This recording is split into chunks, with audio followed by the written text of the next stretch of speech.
Good morning. Good morning. Hello, family, and welcome back. Today's lesson is 191. It's entitled, I Am the Holy Son of God Himself.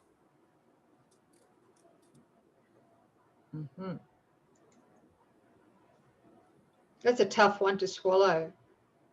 Sometimes.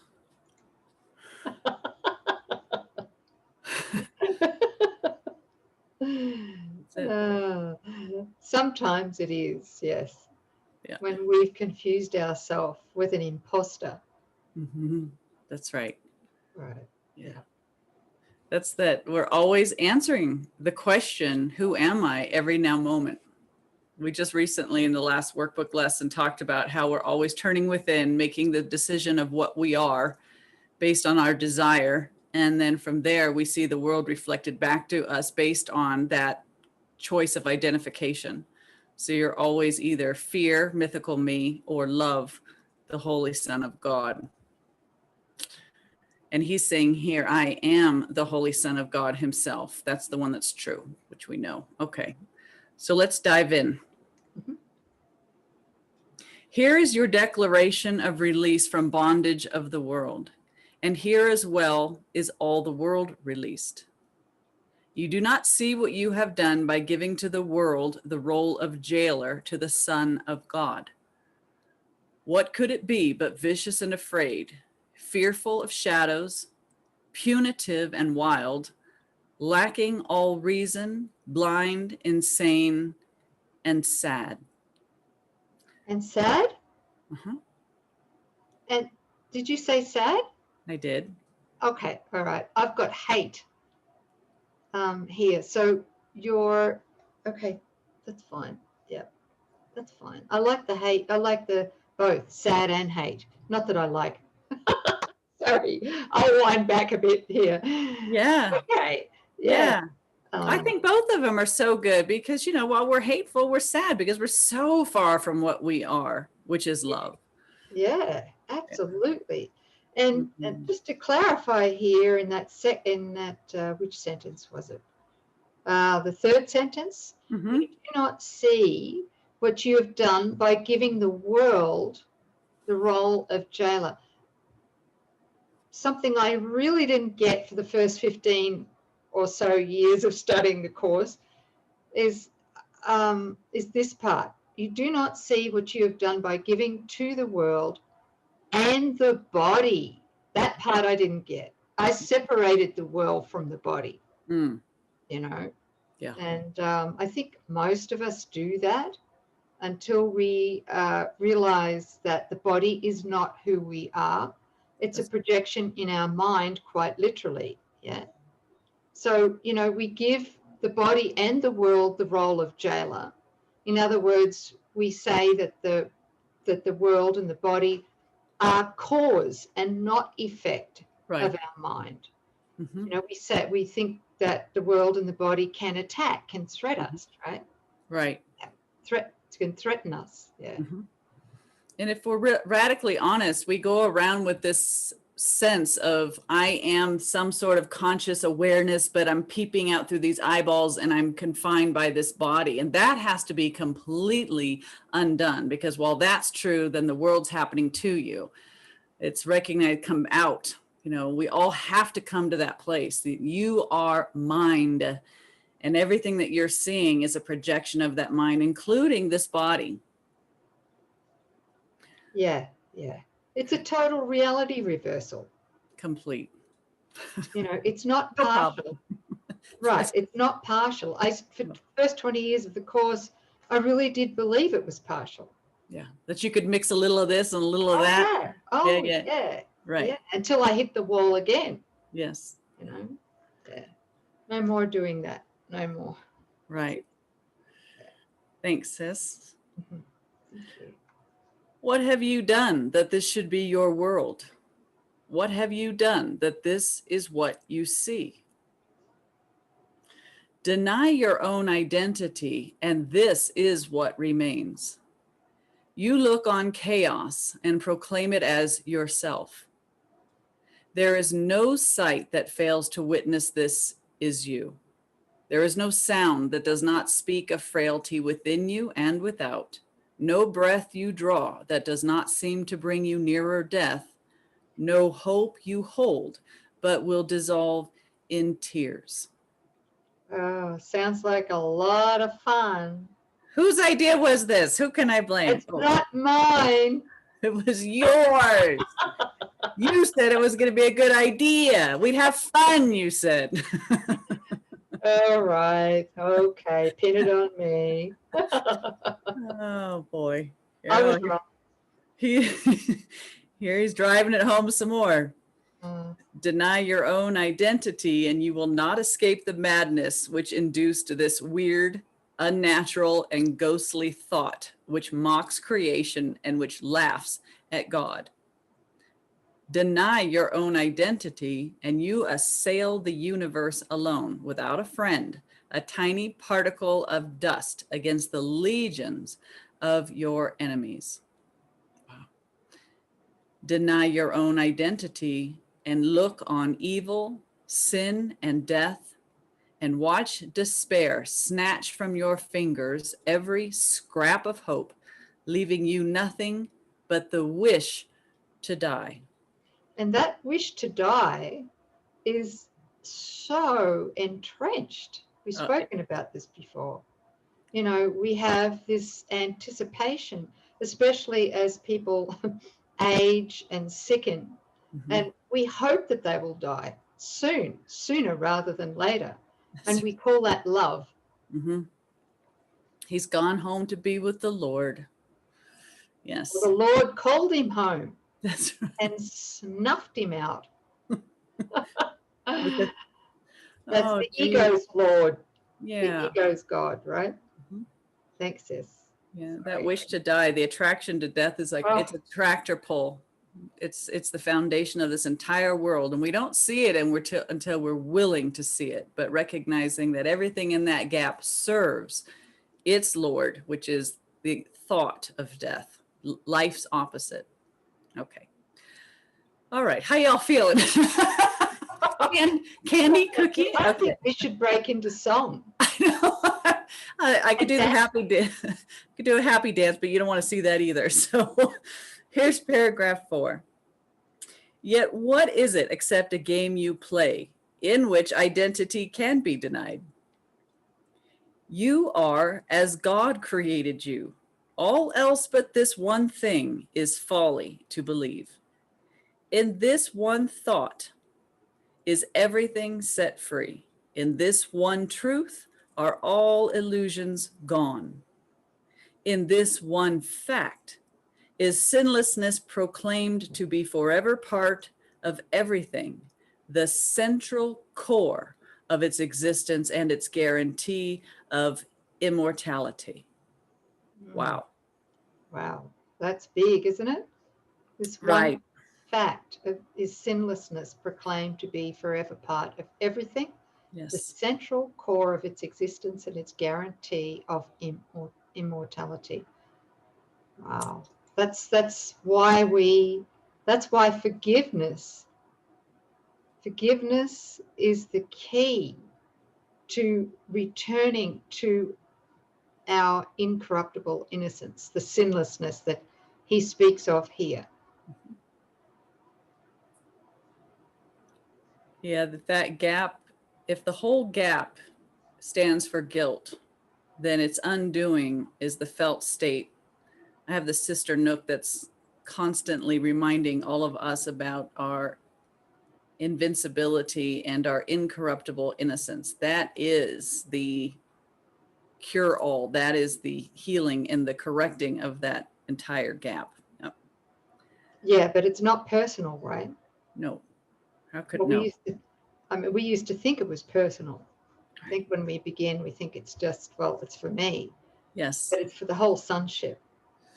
Well, the whole sonship, it's shared, it's not real. That's right.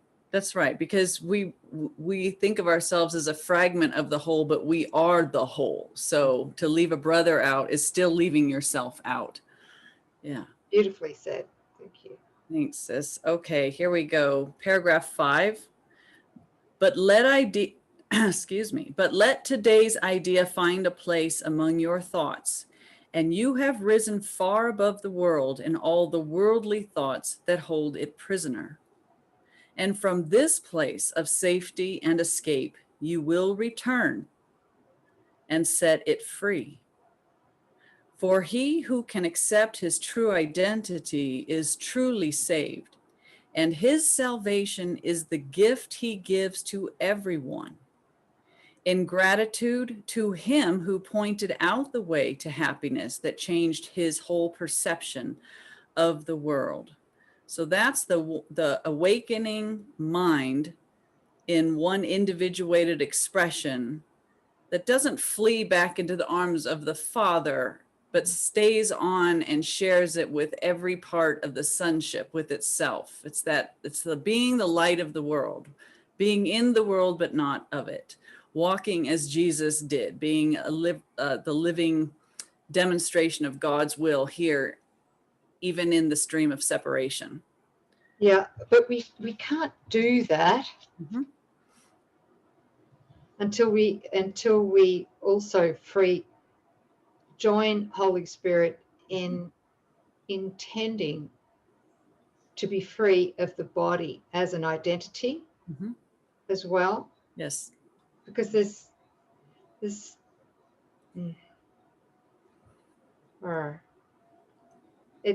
body is the world is the body. Through the false identity, we use the world to serve the body identity. We cannot afford to believe that we have to undo the world or the attachment to the world without undoing our attachment to the body for what it can give to us that we believe God cannot. So without the body, there is no world, right? I mean, you can't perceive anything. So the body and the world are one idea. It's all the symbol of separation. And yet the one son who's able to, not the one son, but the individuated aspect of the one son that has that revelation of, I am not this body, I am free, and allows itself, his or herself, to be moved by the divine mind, then it's not that we just, disappear. No. He's asking that we stay in the dream of separation and be used by Holy Spirit to be that communication device for the sleeping sonship. That's exactly right. Yeah. And you can't the body is entirely repurposed, divinely repurposed. That's it. And then we can let it go. Let the body go. And he says, lay it aside. So it doesn't cause, the body can't cause anything. It's neutral, just as everything in the world is neutral. So it doesn't cause our death. No, because then the body's just that image. And I'm realizing that time and the body and the world are just different terms for the same thought of separation. Exactly. Thank you. That's come to me too. Yeah. I realize it's because you can't have a body without a sense of time where it seemed to arise, which we call a birth date, right? So time and the body, and you can't have the world unless you have the body to try and experience a world apart from God. So they're all interlaced, and it's all the same thought. Separation, which never happened. Yeah. For me right now, my classroom really is learning minute to minute to withdraw my belief, my dependence on the body's 5 physical senses to tell me what reality is. Yeah. It's a big one. It's everything. Yeah. Yeah. So it's, because we can't do both. We can't straddle both worlds. We can't trust the body's 5 senses. In other words, what it reports to us is reality, and yet still say and try to believe that we are spirit. Right. Because they're mutually exclusive. There's 2 different teachers that are attempting to show us what reality is through the body's 5 senses, it's always going to be the ego that is trying to use the body's 5 senses to report to us the separation has indeed occurred, and that we are guilty, we're sinful, guilty, and therefore we're deserving of punishment, and finally physical death. So the 5 physical senses are constantly reporting what serves as a complete shield, a barrier, so that we cannot experience the kingdom of heaven, which is right here. And Jesus, I heard Jesus very clearly on this morning's walk about, what is understood as nothing must disappear. So that shield remains in force and effect while we still believe in it. And it's not until you're willing to ask and then understand the nothingness of what you're looking at. Sure, it seems very real through physical sense, but there's something there instead to see. And it's only until you understand that what you seem to be perceiving is not true, that's when it will disappear. So you can't have it disappear while you're still believing in part of it or fearing it, right? And again, this is another reason, and I'm not bashing, it's just this is so convoluted. This is why when we're still loving it or trying to be with it and not fear it, that's still on this side of things. It's still looking at this shield of darkness and trying to have a better relationship with it. And yet until you understand that it's nothing, you're always on the side of duality and asleep.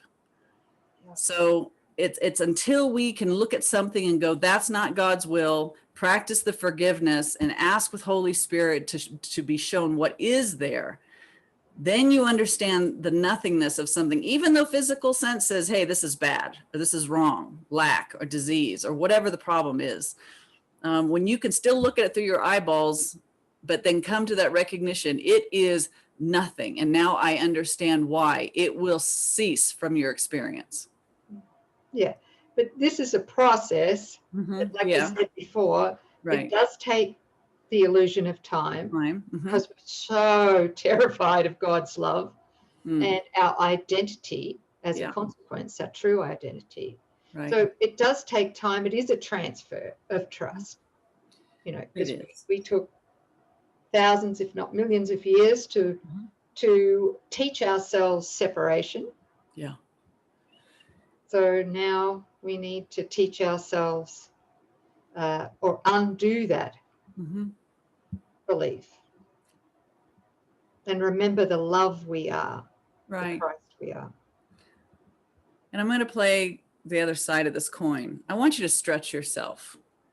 Yes, be gentle with yourself, but I want you to see if there's one area of your life where you're willing to just stretch yourself beyond your comfort zone. And the reason I'm saying this is because I really long for you to have the experience of the aha, when something that seems so physical and so real vanishes in an instant. And then you get the connection. My thoughts and this body are one. And all I did was change my thought and my body followed. I want you to have that experience of the ego saying, this is bad, this is bad, this is bad, but you held to the truth despite what physical sense was showing you, and you received the miracle, the adjustment, the answer, right? Yeah, you'll know, but come and taste and see that the Lord is good. Okay. Thank you, sis. Yeah. Thank you. We really do have to open our mind, stretch it, because this is the reversal of the reality of the ego's paradigm. There is no reality in the ego's paradigm. It's all illusion. It's all illusion until we're willing to take this literally and usher in the real world and have these demonstrations. We'll always stay on this side of timidity. And I believe that it's time, it's now that the tipping point is. And so it is stepping out in faith, in trust that, Jesus is the author and this is the truth, and to stand on it. And don't expect your physical senses to agree. They're made not to agree. So they're just doing what they're supposed to do. But the truth is true. So take your step out past the comfort zone and stand there.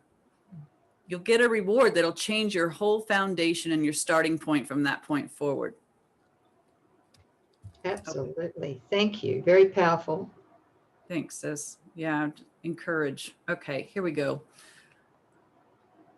One holy thought like this, I'm assuming, I am the Holy Son of God himself. Yes. Right. One holy thought like this, and you are free. You are the Holy Son of God himself.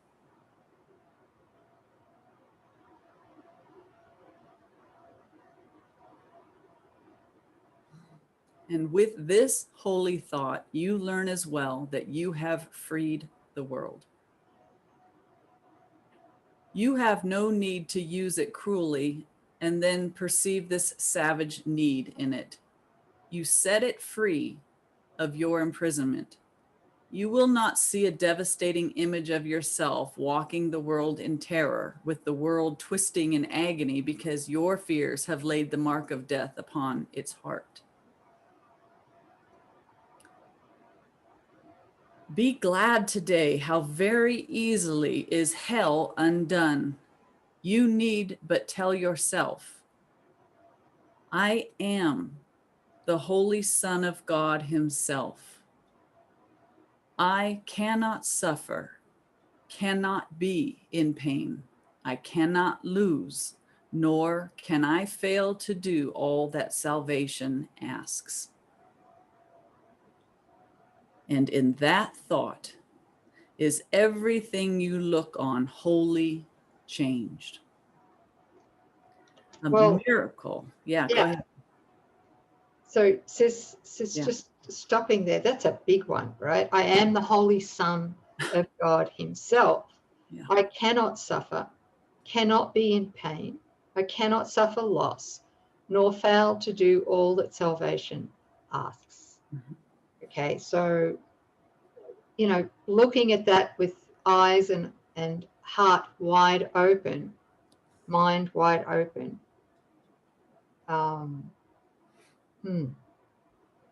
it does demand that we give up the ego's central wish. And that wish, which is deeply unconscious until we've done our forgiveness work, is the wish to be unfairly treated. Because then it can project its own guilt outwards, thereby keeping it. That's right. Keeping the separation going. So it's a big one. Do we really want that? Do we want? I know I want to know I am the Holy Son of God himself. Right. And I am willing to give up everything, all of the ego's temptations, to know that, to remember that. And also false humility has to completely go. It's in our humility that we accept the truth of this statement. Not that Coreen or Nouk is the Holy Son of God himself, but that what we thought we made as a replacement of our holy self never existed at all, and that the holy self is still the Holy Son of God, and that is our identity. And that we share with everyone. That's right. Even historical figures that were diabolical perpetrators. Yes. Every mythical me has always been illusory. Thank you. Okay. Somebody took exception to that, but they'll get over it. Only the ego can be offended. That's the right. Holy self can never be offended. That's right. A miracle has lighted up all dark and ancient caverns where the rites of death echoed since time began. For time, for time has lost its hold upon the world. There you go. Time, the body, the world. The Son of God has come in glory to redeem the lost, to save the helpless, and to give the world the gift of his forgiveness. Who could see the world as dark and sinful when God's Son has come again at last to set it free? You who perceive yourself as weak and frail, with futile hopes and devastated dreams, born but to die, to weep and suffer pain, hear this. All power is given unto you in earth and heaven. There is nothing that you cannot do. You play the game of death, of being helpless, pitifully tied to dissolution in a world which shows no mercy to you. Yet, when you accord it mercy, will its mercy shine on you. Beautiful. That's the gift of forgiveness, right? That's it. And sis, if I could, Yeah. I really want to drive this one home, because the ego, unfortunately, is racked with false humility, as we know, and it refuses to allow the impact of this to be felt at our core, of course, because then the ego would disappear, and we would know we are the Son of God. So Jesus says in the paragraph you just read, all power is given unto you in earth and heaven. There is nothing you cannot do. And in that, he means that we share God's will, which means we share 100% of God's power. This is beyond a human capacity to even imagine. Don't even try, right? But it's a fact. Yes. And what we believe doesn't change that fact. We used God's power in order to try to attempt, which we did, to dream up a dream of a fake world, a fake universe, fake bodies, and fake time system, linear time, right? I mean, we used the power of God, against our memory of God. So we have free will to do these things. Yeah, it's all in innocence. Nobody is guilty because there is no sin. But Jesus, a damn long time of being in the the wash cycle or the recycle program. I'm done. I'm done. So to cap that off, I'd love to share a couple of quotes. I could have put 2 pages of quotes here, but I knew that you guys would fall off your chairs and go to sleep. So I've only got 2 short quotes here. And this is about the dominion we have here in the dream when we shift to vertical. In other words, when we shift our identity to the Holy Self. And these are from lesson 38. Maybe it'll make more sense now than it did when you originally listened or watched lesson 38 or read lesson 38. There is nothing my holiness cannot do because the power of God lies in it. Remember, our holiness is the incorruptible innocence that we were created in, that never changes, right, for eternity. So there's nothing my holiness cannot do because the power of God lies in it. Your holiness reverses all the laws of the world. It is beyond every restriction of time, space, distance, and limits of any kind. Your holiness is totally unlimited in its power because it establishes you as a son of God at one with the mind of his creator. Through your holiness, the power of God is made manifest. Through your holiness, the power of God is made available. And there is nothing the power of God cannot do through you. Your holiness then can, now this is literal, guys. Mm. There have been many teachers and students who've taken it as metaphor. It's literal. Your holiness then can remove all pain, including physical pain, can end all sorrow, and can solve all problems. It can do so in connection with yourself and with anyone else. Mm-hmm. It is equal in its power to help anyone because it is equal in its power to save anyone. And this all comes from a book titled A Course in Miracles. That's what we're meant to be. That's what this is for. All right? Yes, eventually it is for us to go to the real world. I mean, not go to it, but to stay, embody the real world. Yeah. Mm-hmm. All right. And then eventually to awaken from the dream of time and space altogether through the ascension. Mm-hmm. But in the meantime, it is to become miracle workers. That's the goal. Yeah. Did you want to add to that, sis?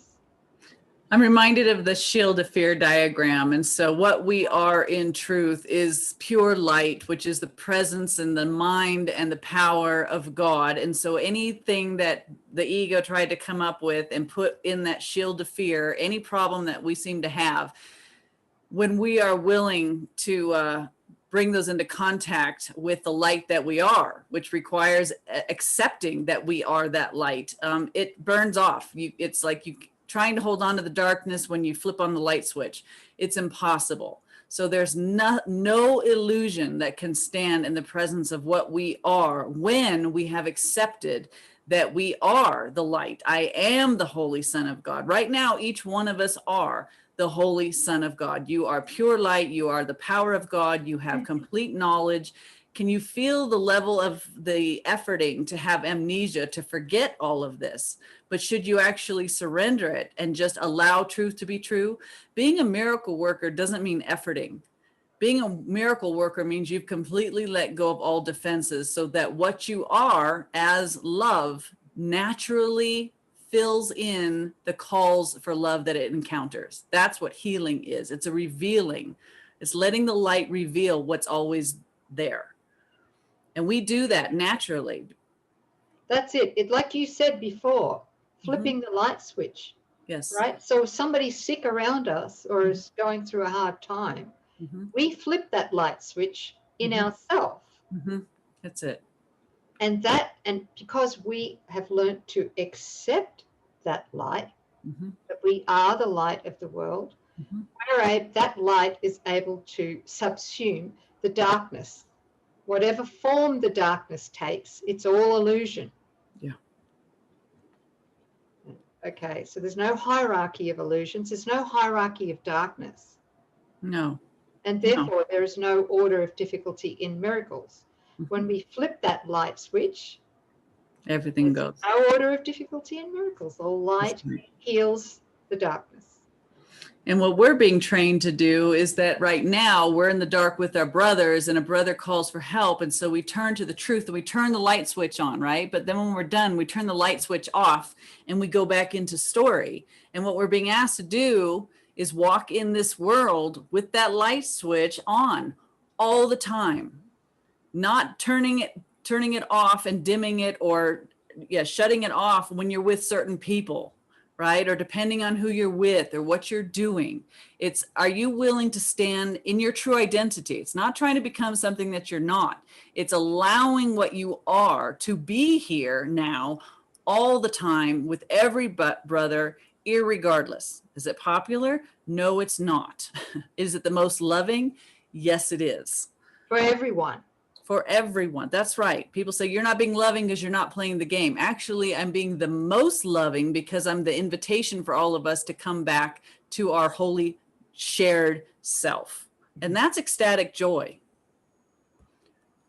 So instead of just hits of it. See, the thing is, we're taught through the ego to collude with other egos and then call That's that right. love, right? That's right. Okay, Yeah. ego stroking. I'll stroke your ego, you stroke mine, right? That's right. And then we call that love. And don't you dare shine the light, because our whole agreement and our specialness is that we stand in the dark and we defend the dark. We defend bodies and stories, and that's why we're in love with each other. Yeah, don't rock the boat. Don't rock the boat. Don't rock the ego's peace. That's right. Which is really separation. Yeah. Yeah. Anyway, we could talk about that for another 12 months. Yeah. Yes, we could. We could. All right. Can I just share something? Oh, you have another one. Yeah, please. Yeah. That was good. Well, I just want to say this because I'm feeling, questions that maybe some of our family might have here. It's like, how in hell do you do this? Or in heaven do you do this, right? All powers given to me in earth and heaven, and there's nothing that I cannot do in God's name. How do I access that, right? Well, this, just a quick summary, is we have to first learn to deny the causeless. Causeless.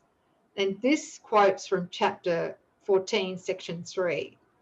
God is the only cause with uppercase C, and guilt is not of him. Teach no one he has hurt you. For if you do, you teach yourself that what is not of God has power over you. You know, the 5 physical senses? The causeless cannot be. Do not attest to it, and do not foster belief in it in any mind. Remember always that mind is one and cause is one. You will learn communication with this oneness only when you learn first to deny the causeless and accept the cause of God as yours, the only cause. The power that God has given to his Son is his. You know, we can't be miracle workers and truly awaken from the body and the world, the illusions of them, until we genuinely learn to deny all of these causeless things. We need to say, no, that the cause of this is in my mind. Right. Nothing outside of us has any power to harm us or to heal us. Right. We've spoken about this before. In the truest sense, it's only our belief in time that can harm us or, heal us in therapy or medication or supplements or whatever it might be. It's only our belief in these things that can seem to heal us, right? It's trading one illusion for another. Yeah.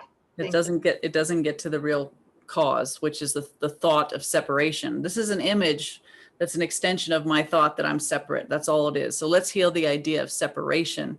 But so for those who think, how do I do this? All we do is undo what we thought we made. And then what is there will return to our awareness. So you're not responsible for making the truth true. We can't add to God. We can't inform the mind that created the universe and everything that is.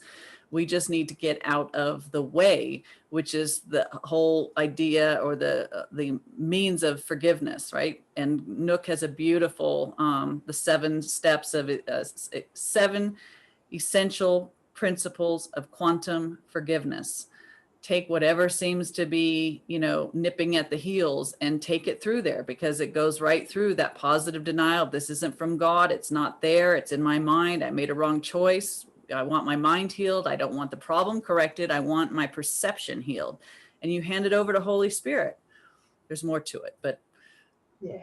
just come back to that place of peace and let your right mind inform you of what's going on in Thank truth. you, Sis, for that. It's a great tool.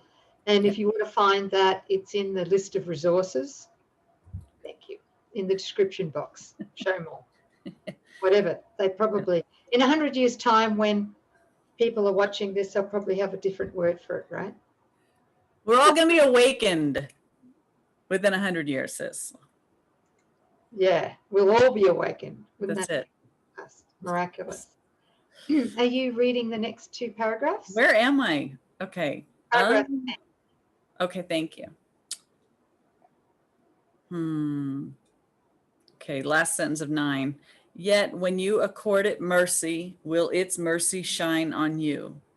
Then let the Son of God, I'm sorry? Is that the world and the body, right? Others, the world and the body? Yes. Yeah. Then let the Son of God awaken from his sleep and opening his holy eyes, return again to bless the world he made.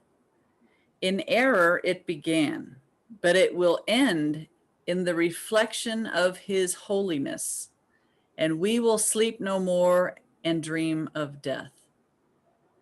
Then join with me today. Your glory is the light which saves the world. Do not withhold salvation longer. Look about the world and see the suffering there. Is not your heart willing to bring your weary brothers rest? That's what he's saying. Let's stop dimming our light. Let's stop turning the light switch off. Let's stop pretending, people pleasing, special relating, special relationships.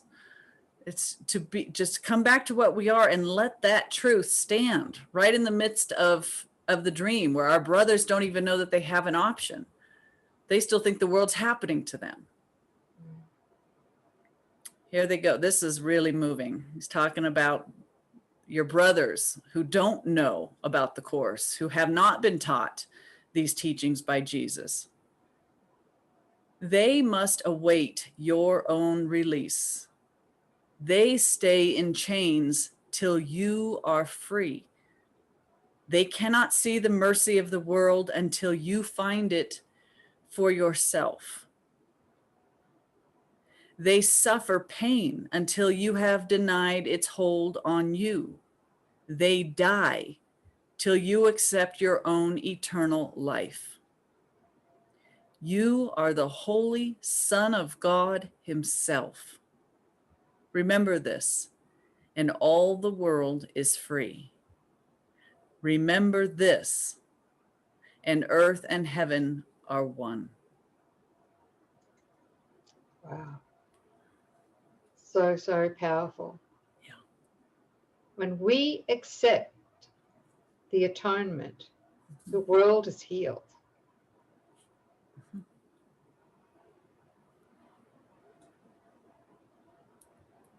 Thanks, sis.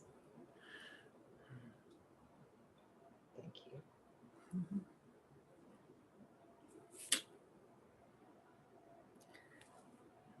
I want to just join with all of you for a good long 10 seconds. Let's just join in accepting deeply. We're accepting the truth. I am the Holy Son of God himself.